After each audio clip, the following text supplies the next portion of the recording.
अल-इफ़्क का मतलब है झूठी बात। अल-इफ़्क घटना कुरान के रहस्य के प्रकट होने के पीछे की एक घटना के बारे में थी। कुरान सूरह अन-नूर छंद 11 से 26। यह पैगंबर मोहम्मद और उनकी सेना के लिए ग़ज़वा शुरू करने का समय था, जो एक सैन्य अभियान था जिसका नेतृत्व स्वयं पैगंबर ने किया। अपने जीवनयापन के खर्चों को पूरा करने के लिए उन्हें साल में कई बार ऐसा करना पड़ता था। यह एक रिवाज था कि पैगंबर मोहम्मद अपनी पत्नियों में से एक को अपने साथ ले जाते थे। इस बार उन्होंने बानी अल-मुस्तलिक जनजाति के खिलाफ अपने अभियान में अपने साथ जाने के लिए आयशा को चुना। बानी अल-मुस्तलिक की जनजाति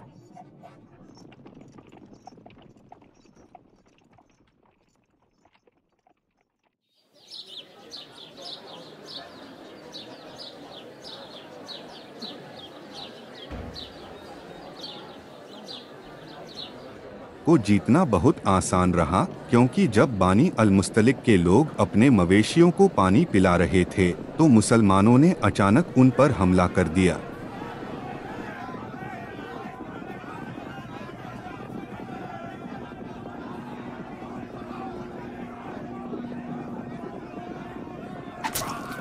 उनके अधिकतर पुरुष मारे गए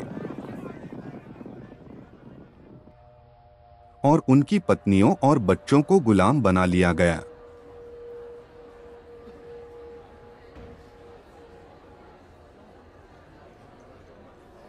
गुलामों में मुसाफी बिन सफवान नाम के जनजाति के मुखिया, जिसकी हमले के दौरान मुसलमानों ने उनकी हत्या कर दी थी, की खूबसूरत पत्नी जुवेरिया भी शामिल थी। इस्लामी इतिहास के सूत्र बताते हैं कि जुवेरिया अरब की सबसे खूबसूरत महिलाओं में से एक थी।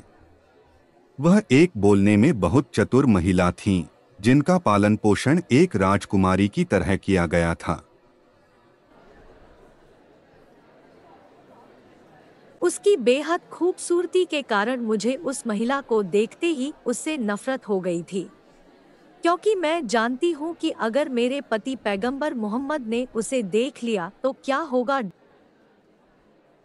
Ayesha couldn't B right. Ayesha इससे अधिक सही नहीं हो सकती थी। पैगंबर मोहम्मद ने तुरंत जुवेरिया को गुलाम से ऊपर उठाकर अपनी पत्नी बना लिया। थोड़े ही समय में उन्होंने 2 नई पत्नियां बना ली, ज़ैनब और जुवेरिया। पैगंबर और उनके सैनिक 3 दिनों तक उसी देश में रहे।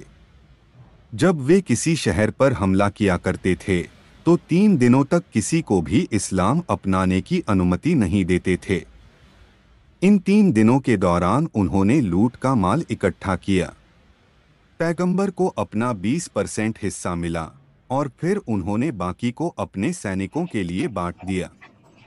3 दिनों के बाद पैगंबर मोहम्मद और मुस्लिम सेना मदीना वापस जाने के लिए रवाना हुए।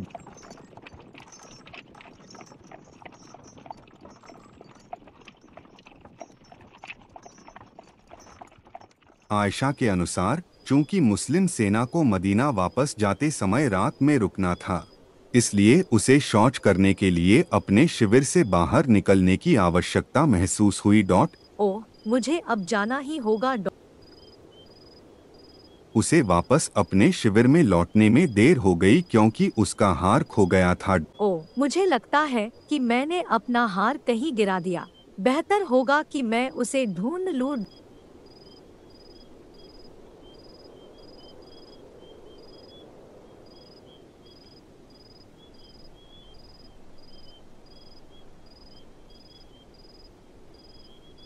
जब वह शिविर में वापस आई तो उसने देखा कि शिविर की जगह खाली हो चुकी थी।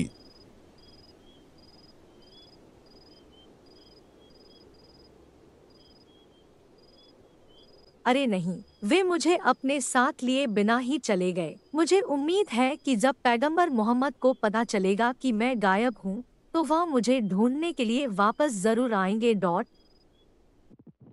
लेकिन हुआ यह कि पैगंबर मोहम्मद उसे ढूंढने के लिए वापस नहीं आए और मदीना पहुंचने तक भी उन्होंने ध्यान ही नहीं दिया कि वह उनके साथ नहीं है। शायद वह अपनी नई, सुंदर और जवान जुवेरिया के साथ बहुत व्यस्त थे।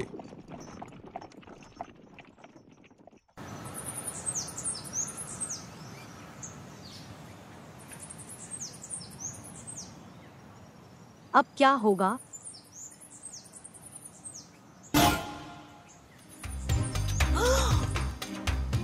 सौभाग्य से पैगंबर मोहम्मद की सेना के पीछे के रक्षक सफवान बिन अल-मुअत्तल वहां पहुंचे। ओह, वो तो आयशा है। वो यहाँ क्या कर रही है?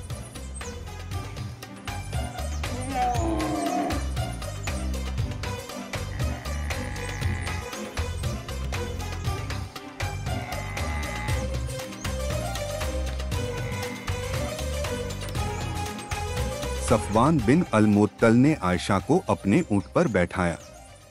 उसके बाद वह उसे मदीना ले गया। साहिह बुखारी के अनुसार वह कहानी आयशा द्वारा बताई गई थी।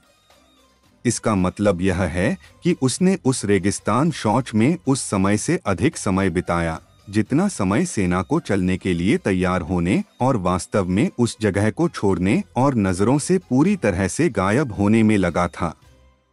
इसका यह भी मतलब है कि उसने महिलाओं, घोड़ों, ऊंटों, बंदियों और गुलामों के साथ 700 लोगों की सेना की आवाजाही को नहीं सुना या महसूस नहीं किया।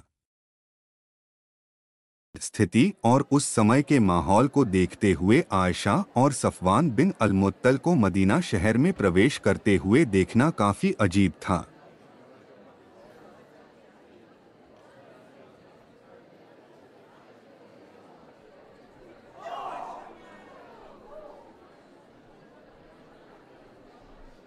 हालांकि उन दोनों ने किसी भी गलत काम से इनकार किया, लेकिन इस घटना से लोगों में बातचीत शुरू हो गई।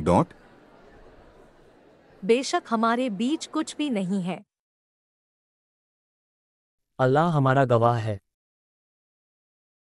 अल खजराज जनजाति के नेता अब्दुल्ला बिन उबाई बिन सलूल के अनुसार आयशा ने व्यभिचार किया था। पैगंबर ने कहा है कि जब भी एक पुरुष और एक स्त्री अकेले होते हैं तो उनके साथ तीसरा शैतान होता है। मैंने और मेरे दोस्तों हसन बिन थाबित, मिस्ता बिन उथनथा और हमना बिन जहश ने देखा है कि आयशा और सफवान बिन अल-मुअत्तल के बीच क्या हुआ। उन्होंने जिना किया। वह बहुत गंभीर आरोप था क्योंकि जिना की इस्लामी सजा राजम या पत्थर मारकर हत्या करना है। मदीना पहुंचने के बाद आयशा बीमार हो गई और अपने माता पिता के घर में रहने लगी। मैं बीमार थी और मुझे अपने बारे में फैल रही गलत अफवाहों के बारे में नहीं पता था। जब मैं बीमार थी तो रसूल अल्लाह ने मेरे साथ उतना दयालु व्यवहार नहीं किया जितना आमतौर पर करते थे। पैगंबर मोहम्मद को भी आयशा के व्यभिचार करने पर संदेह हुआ, इसीलिए वह अक्सर आयशा से मिलने नहीं आते थे। ये बात मुझे बहुत परेशान करती है। मेरी पसंदीदा पत्नी पर व्यभिचार का आरोप है जिसके कई गवाह हैं। इस्लामी कानून के अनुसार मुझे उसे पत्थर मार मार कर मार डालना होगा, लेकिन मैं उसे खोना नहीं चाहता।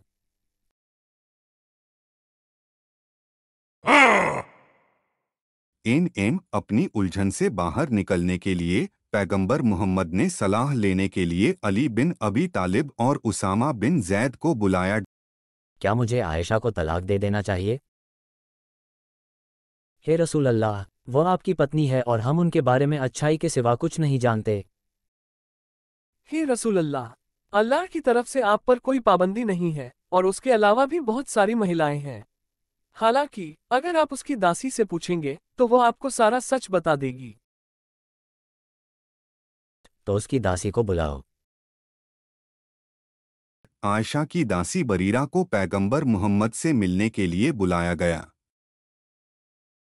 ओ बरीरा, क्या तुमने कभी कुछ ऐसा देखा जिससे तुम्हें आयशा पर शक हुआ हो? नहीं, रसूल अल्लाह। वो उस रात रेगिस्तान में कहाँ थी? मैं नहीं जानती, हे रसूल अल्लाह। सच बताओ। मुझे सच में नहीं पता कि और क्या कहूँ। बरीरा को कैसे नहीं पता चला कि आयशा का ओहदा खाली था? सफवान बिन अल-मुअत्तल इतना पीछे क्यों था?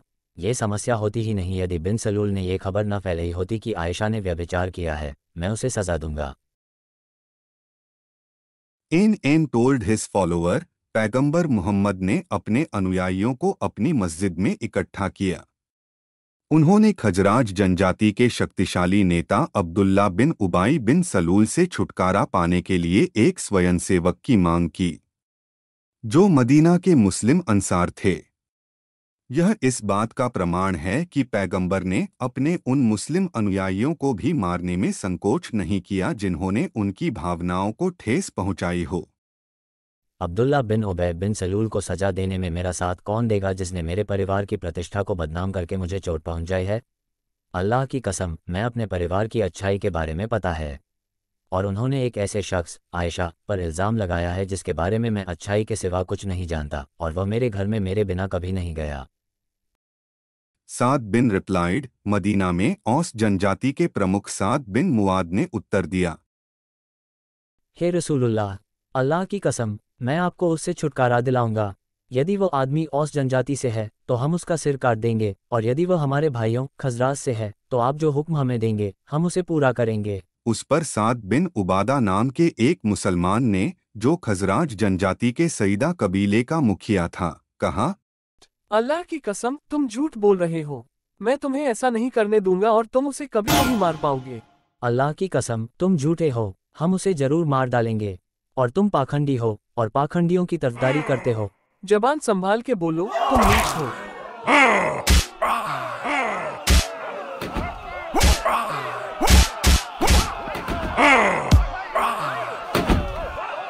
बंद करो, लड़ाई बंद करो। अरे मैंने कहा रुको, ठीक है।